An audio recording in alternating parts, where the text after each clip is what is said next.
Well, good morning. We're here to talk a little bit about health care, both nationally and federally.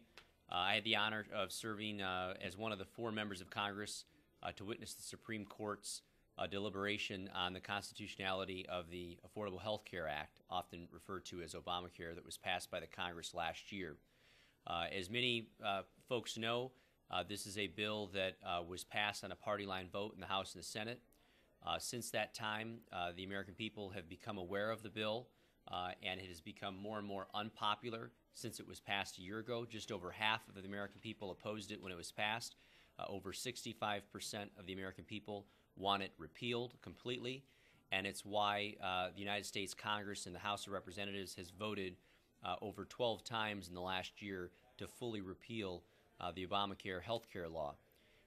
That, coupled with the uncertainty with the Supreme Court now deliberating, the media coverage and the legal pundits have suggested that the law has some serious flaws, and there's a likelihood that the Supreme Court will overturn the law and rule it unconstitutional.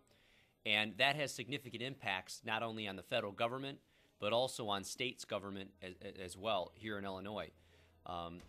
Our estimates are that the Obamacare health care law will require 700,000 new Illinoisans to go on programs like Medicaid. This would be about a 25% increase over the current enrollment here in the state. Obviously, the state of Illinois is suffering from its own budget difficulties, health care being the largest line item in that budget. And the governor continues to talk about the need to move towards implementing healthcare exchanges as prescribed by the healthcare law.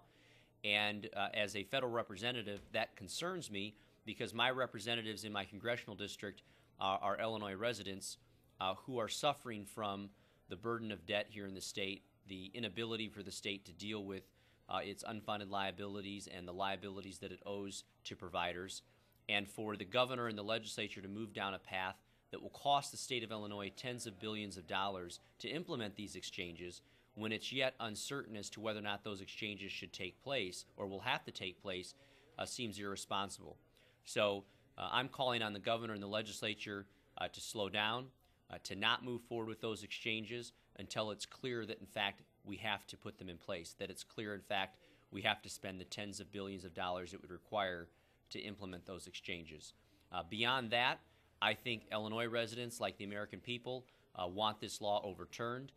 I, along with the Illinois delegation, a majority of whom, 11 of the 19, wrote to Attorney General Lisa Madigan asking her to join the 26-state lawsuit opposing this bill because the majority of Illinois residents, like the majority of America's residents, oppose this health care law, and we in Illinois and the legislatures and the governor's office need to do everything they can to stop its implementation and to limit the amount of money that we're spending to implement this law that is not supported by the majority of our constituents. So beyond that, I know that Leader Cross and his members are very concerned because they've been taking very tough votes and very tough positions to try and balance the budget here in the state, to try and put them on a path towards solvency.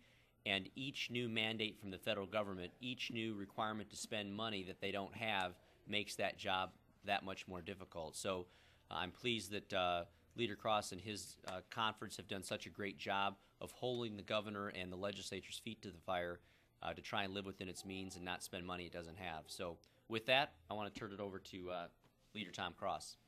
Congressman Schock, thank you, and it's a pleasure to be here with Congressman Schock as well as my colleagues, Representative Dwight Kay, Representative Paul Evans, and we share in the concerns expressed by Congressman Schock of the extreme, huge costs that we are going to see in this state with the potential implementation of Obamacare. I, like Aaron, would argue that it either needs to be repealed or hopefully in the alternative, the courts overturn it. It will put huge pressures on this state from a budget perspective. Think about what this state is going through. Right now, we have roughly $8 to $9 billion in unpaid bills.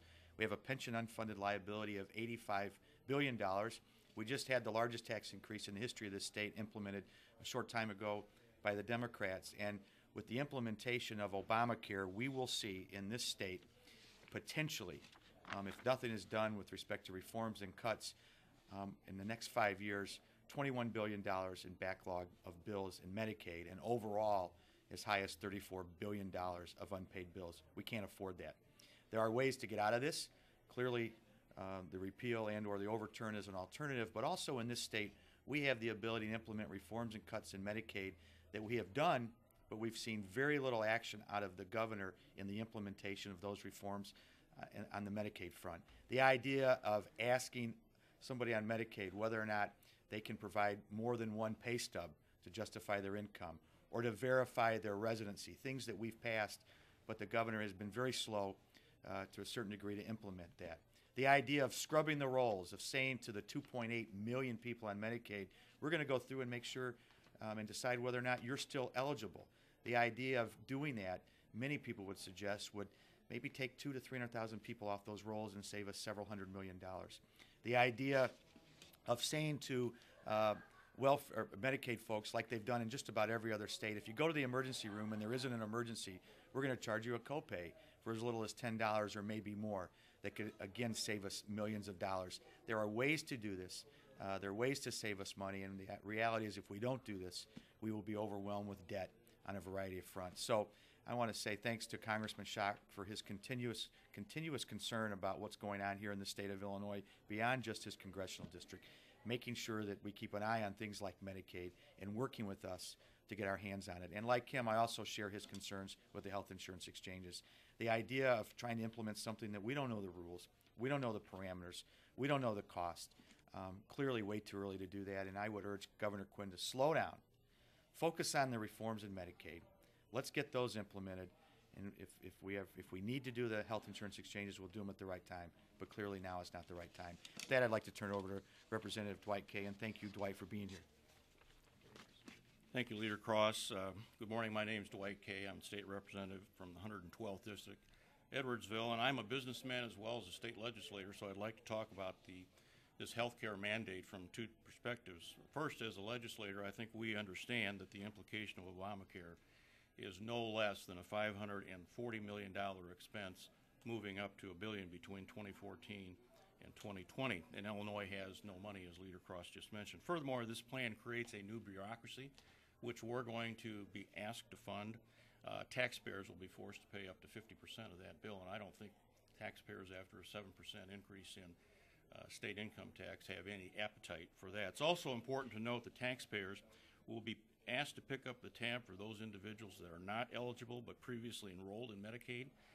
And by the way, if Illinois decides to sign on to this plan, Illinois will be mandated to follow federal rules, not state rules, with respect to any Obamacare system that is set up in this state. As a businessman, let me just take a little different path here. It concerns all of us in the business community because business across the state has faced higher taxes, and this will simply be another additional tax, and certainly the cost of health care will be an increase to businesses. Put simply, capital needed for, I would say, productive things like job creation, purchase of equipment, research and development, well, that'll cease because that money will be sucked up into a healthcare system that, frankly, is going to be burdensome and simply will not work as well as what we enjoy today. You know, when you talk about transactions of $600 to file 1099s, and that's the average cost to a business that has to file that, or you talk about a business who has to put in machines, vending machines that have caloric numbers, telling people what their caloric intake will be when they purchase certain things out of vending machines is simply destructive to business in the state of Illinois. I want to be very clear today. As a legislator, this is a bad plan. As a businessman, this is a bad plan because we simply can't afford it in the business community, nor can we afford it in Springfield. Thank you, Leader. Thank you. Representative Evans? Thank you. I wish to thank Congressman Schock and Leader Cross for taking time out to come here. We have to look at all aspects of government, and as a representative, I hear so many people telling me stories of the misuse of the Medicaid system. I'm very concerned of making sure we prioritize correctly and protect those who need it. And to do that, we need to cut out the fraud and waste. The proposed Obama health care, we have a system in Illinois that's not working now, and we're going to expand it dramatically, and I oppose it simply because we have to make sure we can make our present system work. The recent bill that we passed in the House to start beginning to verify the eligibility for Medicaid is just good common sense. Let's work this through and then slowly address all the other issues out there. And again, I appreciate you being here. Thank you. All right. Thank you very much.